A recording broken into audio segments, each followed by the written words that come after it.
Dude, every time I do this super, his fucking connection dies. Hello?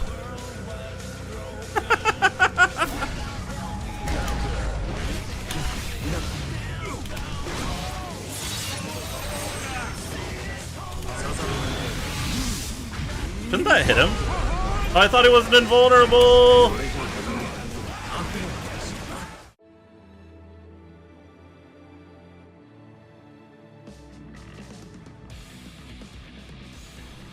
So, after 100 games of Asuka R we finished at, well, at not 100 games. I think this is the first time this marks this in the series. I was close to not quite finishing out the Potemkin games before, but this was the first time I haven't finished out 100 games with the character before deciding to stop. And I want to explain my reasoning a little bit. It goes all the way back to actually the first character I did in the series, which was Anji. Little Anji Mito. It's a character I was excited to play, but ended up not having a great time with, and it actually ended up burning me out on the game very quickly and very early into Season 1, even though right after I would do the 100 games with Axel and really fall in love with the game again, with a character that I ended up enjoying. So with Asuka, I had already told myself that if another character was actively making me dislike the game and want to avoid it, that I would put it down before it got to that point of burnout. And that's kind of what happened with Asuka. So let me just talk about Asuka as a character really quickly. So Asuka as a character is a very high skill floor, very high skill ceiling character. He plays around with his own unique gauge, which consists of a number of cards left in his deck, the type of deck he has chosen between 3, a mana bar that will change colors depending on various spell effects, and then 4 spell slots, each assigned to the main attack buttons, punch, kick, slash, and heavy slash. And the way he wants to play the game is to use his resources as much as possible. He wants to spend spells, which cost mana. He wants to regain mana so he can spend more spells. He wants to redraw spells so he can get access to more powerful options. He wants to change decks so he can vary what he's doing. And it is all very encompassing and very in-depth, which is why, initially, for Asuka, I was very, very excited to play the character.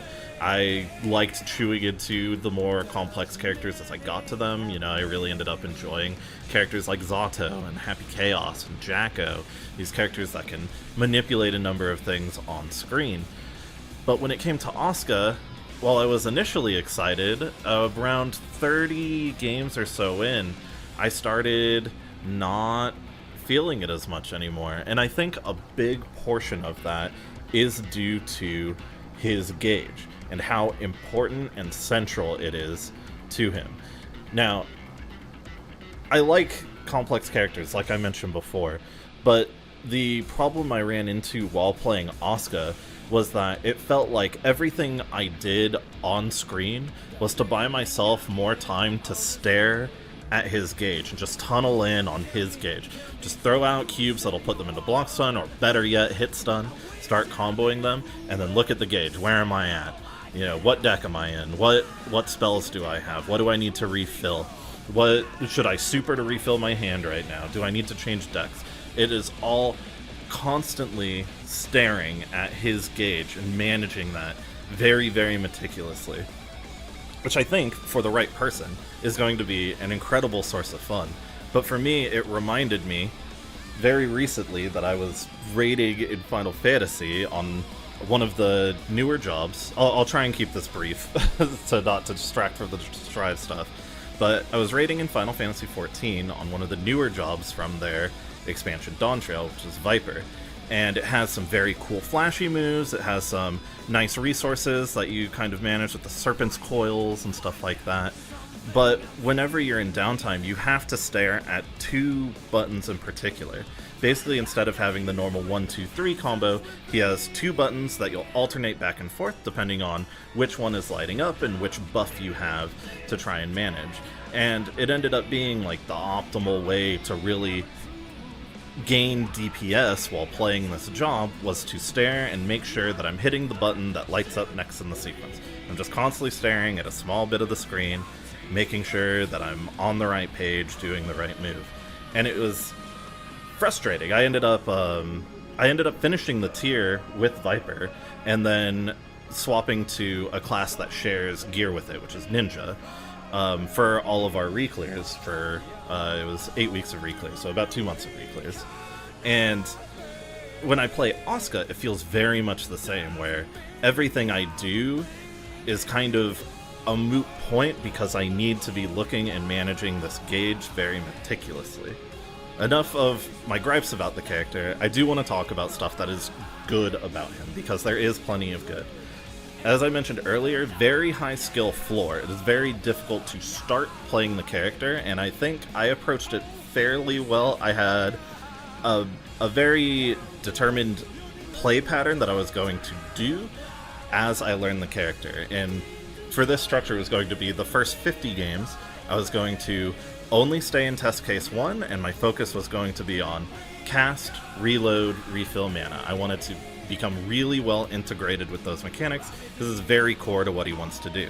He wants to hit normal 1 into normal 2, into casting a spell to continue the combo, and then you want to refill the spell and double check your mana so that you can keep up your pressure game or keep up your fireball game, whatever you're going with.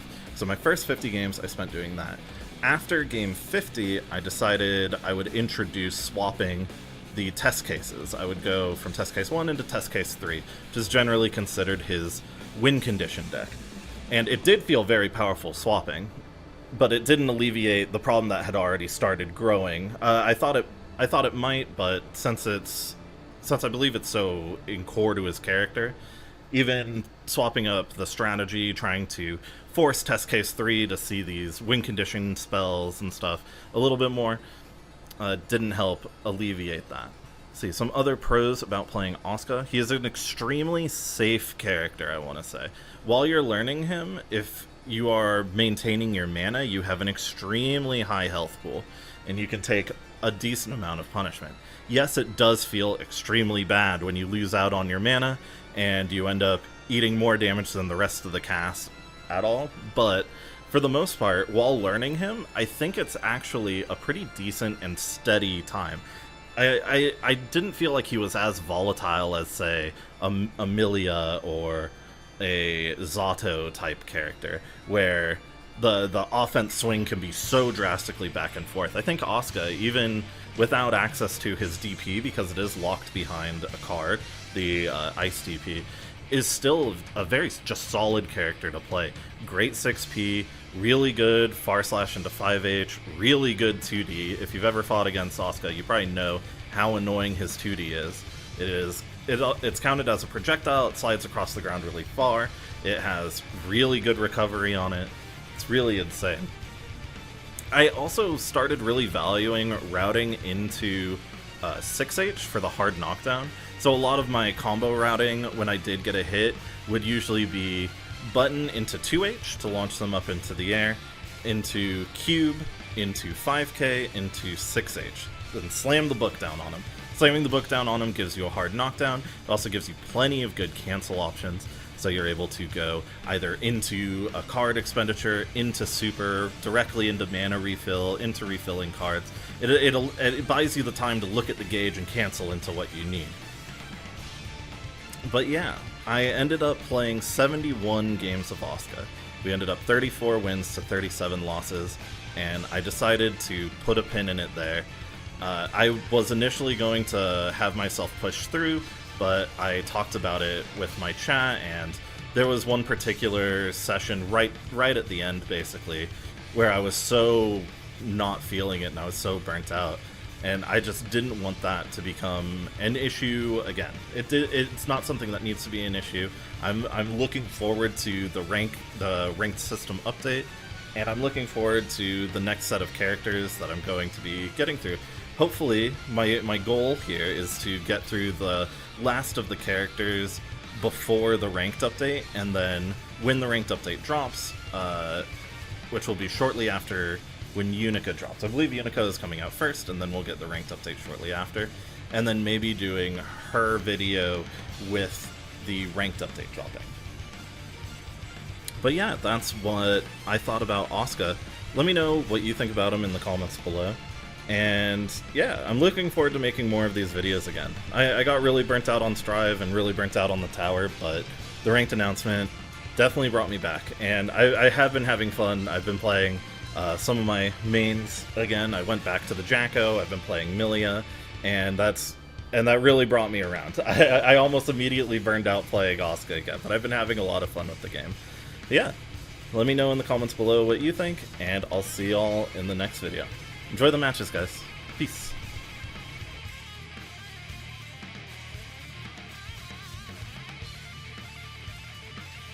Here comes Daredevil. Doing a poke arrow ground. Nice.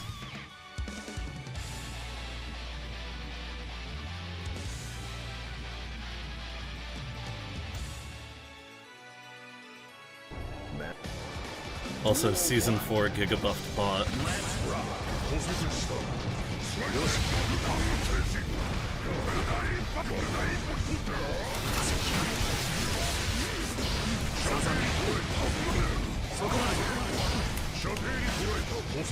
Oh, that's not quite correct.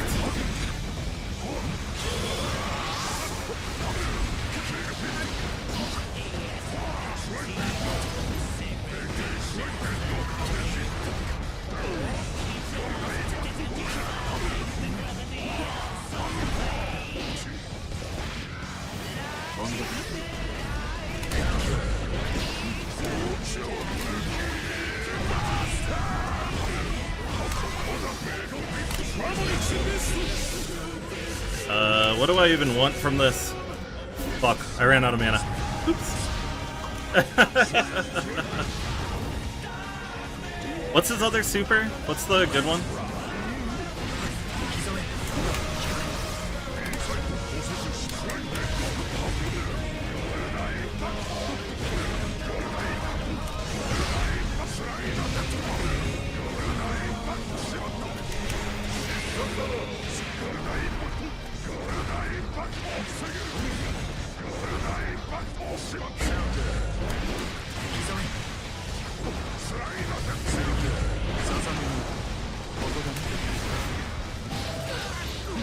I tried.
Oh, I didn't get FD. I must have gotten a button.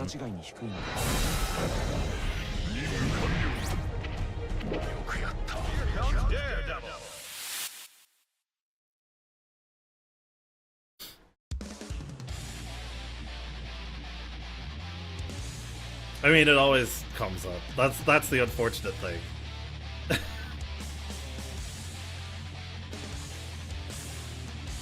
Dude, it's not even reset day. What is going on? Where am I? Duel 1. Let's rock.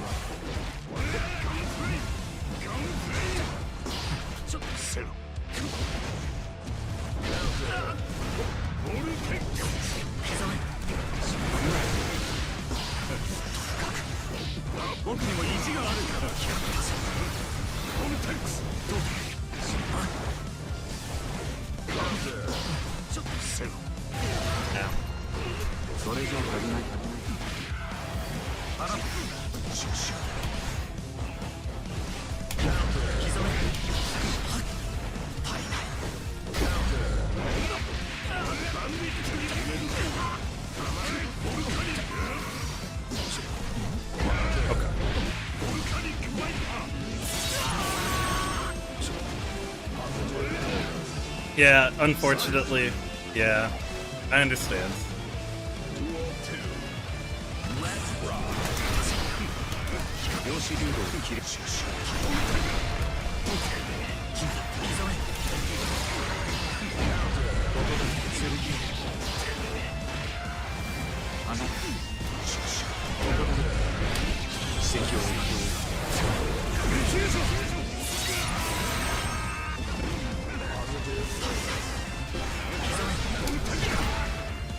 Slap. Duel 3. Let's rock.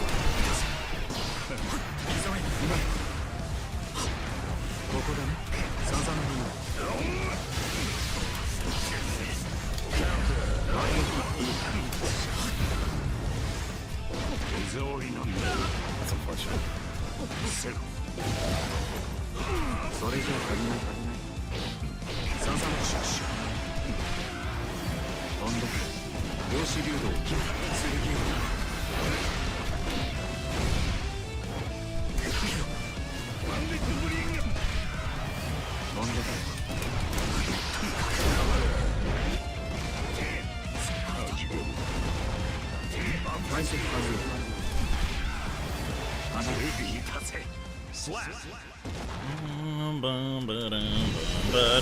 Hey, that's a game 50 dub.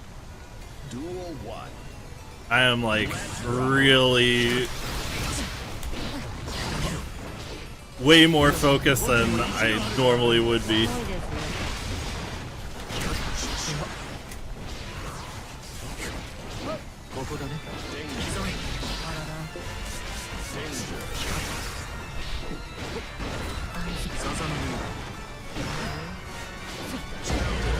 Ouch, my health.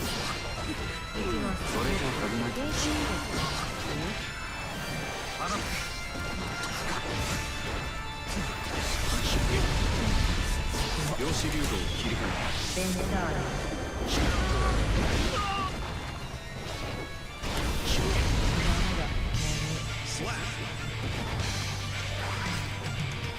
Duel 2. Let's rock. 量子流動を切り替えた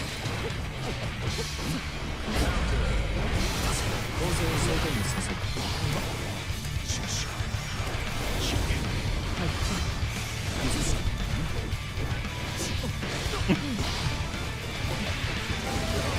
I had like the god hand and then I fucking ran out of mana. I'm fucking dying.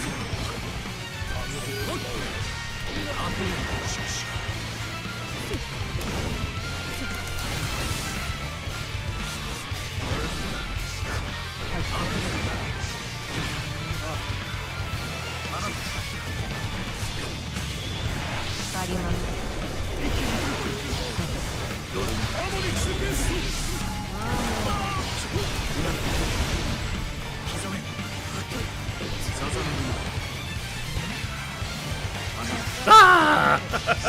2-1. 32 to 37. 僕には闘争心のかけらもない Or what?